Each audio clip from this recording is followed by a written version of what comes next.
what is it? Point at the computer or point at the Computer. Okay. Or maybe just click it. All right. Thanks. Yeah, my name is Bill Kreuger. I'm the assistant librarian for the Grand Lodge of Iowa and the curator of collections there. And this is a presentation I was asked to give to the University of Iowa. Their museum down there, and they were doing something on World War I, and I was talking to Tim about it, and Tim thought it'd be kind of cool to do it here too. So this is entitled The Great War Collection of the Iowa Masonic Library, Museum, and Museum of Library. So in Cedar Rapids. So yeah, okay. This is, we're talking about the World War I period here. So we're talking about approximately 1914 to 1918. If you were alive and had visited Cedar Rapids during this time period, this is about what you would have seen. The front part of the library was built in 1884. They ran out of space within about 10 years of that construction. They were hoping that the library, that building would last for 100 years, but T.S. Bartlett was collecting anything and everything at that time period, filling up every space, nook and cranny. In 1902, they acquired a house on the corner of 1st Street and 8th Avenue, 1st Avenue and 8th Street. That was called the Annex, which you can't see in that picture. And then in about 1914, they built this addition, that sort of red brick building. So this is what you would have seen, probably maybe about 1915, 1916. So this is what the library looks like today. And we just finished a project out front to make it accessible to handicap and everything. So it looks a little bit different than it was when it was first built in 1955, finished. So this is what the library reading room would have looked like in the late 19th century, had you come in and were looking for books and materials, and also in the early 20th century as well. About this time period, about 1914, the addition was being constructed, so they probably were moving, still had everything in the reading room there. So let's say you were someone who was wanting to look up something about World War I. This is what you would have seen had you come into that building. And then later on, they built that addition, like I said, and the collection became more of an open stack system. Here it's closed stacks. In other words, everything is basically put in these big bookcases, which some of you have seen if you've been to the library. So shortly after the Great War, World War I started, the Iowa Masonic Library began receiving tracts, pamphlets, periodicals, books, publications of all kinds that were relative to the war. Some were neutral, some were pro-Entente, which would be Allies, and some were pro-Central Powers, which would have been the Germans and Austrians. The collection was available to the reading public, and the library staff was available to answer any questions regarding these publications. Why were they collecting these things? Well, because it was a big deal. It was the first time in their history. I mean, if you want to talk about world wars, probably the first World War, if you want to call it First World War, would have been the 7 Years' War, going back to what we know as the French and Indian War. But, of course, people weren't around from that time period, so this was a big deal. Harvin was very interested in these things, and so they were collecting all kinds of materials and things to let the people know what was happening. Some of these items were distributed by people who were Masons. This is Sir Gilbert Parker. He was an English Freemason. He was actually Canadian. And he wrote and distributed British propaganda on the Great War, and the Iowa Masonic Library received some of these materials, which we have in our collection. This next slide shows you a portion of what the Great War collection on the shelves looks like in the library today. Back in 1919, the Grand Lodge wanted to create what they called alcoves, various alcoves, where certain collections would be placed. We had the Burns alcove, we had the Lincoln alcove, we had the Great War alcove. So those were all different alcoves. They had the Iowa alcove. So these were all different alcoves, I guess, that they created for specific books or collections and things. So the Great War collection was one of these alcoves. The booklets that you see in the red, white, and blue spines These were prepared by the U.S. Committee on Public Information, and were probably more like propaganda materials that were against the Central Powers or against the Germans and the Austrians. So this, I just pulled samples of books from our shelves. Anybody researching or interested in knowing about World War I, of course we've just finished the centennial of that period of time. We have it. I mean, we have the materials here that you might be interested in. Unfortunately, I don't think the Iowa Centennial Commission for World War I knew about our collection. I wish I knew about them and they knew about us, but unfortunately, our paths didn't cross. But these are just some of the things that we have. This is, again, some things that could be considered propaganda. Arnold Toynbee was a pretty well-known historian, so I would think those would be pretty accurate. The German terror in France, and then this one is about destruction of Poland. Then again, this is more propaganda, their crimes, talking about the Germans, probably in Belgium and things like that. The one that I think is really cool is the one on the right-hand side, Women in the War. It's a bibliography. So if you're interested in knowing something about what women did in World War I, we have that publication. And you can see what sort of books and materials we read. But 1918, 1919, according to documentation that we have from the proceedings, let me get to where I need to go here for my notes. There were 200 titles in the Great War collection, and this was besides a large collection of pamphlets, maps, posters, and postcards. Just give you an idea of that. This is one of our posters, and this was done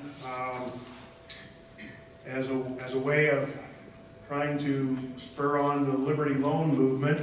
This is kind of a cool picture because you can see someone from Iowa or Missouri or Minnesota or Illinois or anywhere in the Midwest dressed like this. It gives a clue of what people were dressed like, what the average person might have been dressed like. But look what he's wearing. Look at those 4 buttons that he has. We have all those buttons in our collection, which is cool. It's not only cool, but we have all those buttons, and he's saying, yeah, well, sure, we'll finish it up. So he's talking about the 5th Liberty Loan, which was basically a blue button with a V on it for that. So this is another one. We have a lot of people of Czech descent that live in our community, and they were recruiting Czechs out of Cedar Rapids to go and fight against the Austro-Hungarians. At that time period, they formed what was called the Czech Legion. This is an original Czech poster from our collection that was probably around town somewhere, maybe in a post office, maybe outside of a bank building or something like that, that was used to, probably in Czech Village, that was used to try to raise awareness of the Czech Legion. This is one of I think a really cool poster here. It's one of our, and these are original posters, these are not repros. This is probably one of our most colorful ones. Talks about the ships are coming, trying to talk about how the U.S. is going to be sending supplies and things over to England and so forth, so that support the troops over there. Now, any of you guys watch The Big Bang Theory? Okay, fun with flags. All right. This is an early English poster. All right, can you guys name what countries those represent? Britain. Anybody know? Anyone want to take a stab at it? I know one of them. He's working on it here. France. English merchant. France, Japan.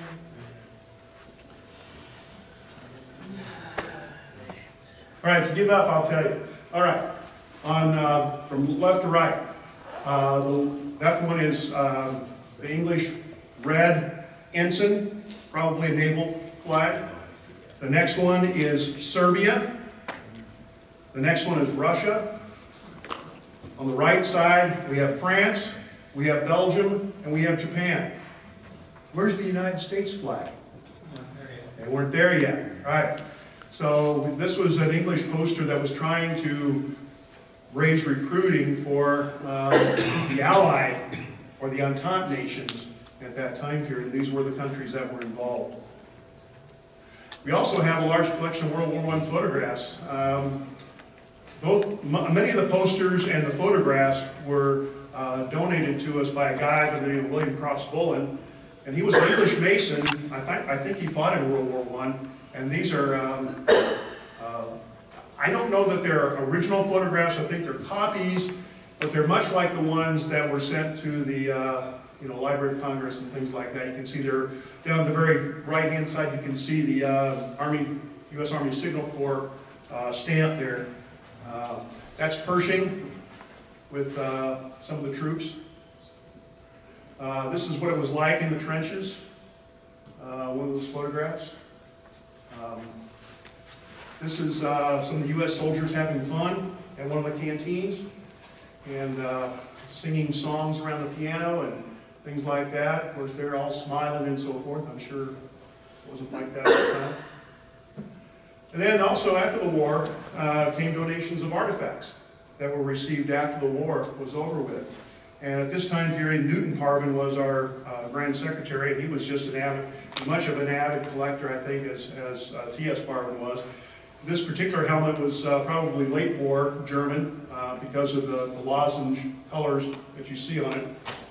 These were used by some of what they call the shock troops that were formed by the German army and so forth in the late part of the war. This is a Cedar helmet that also came as a donation during this time period.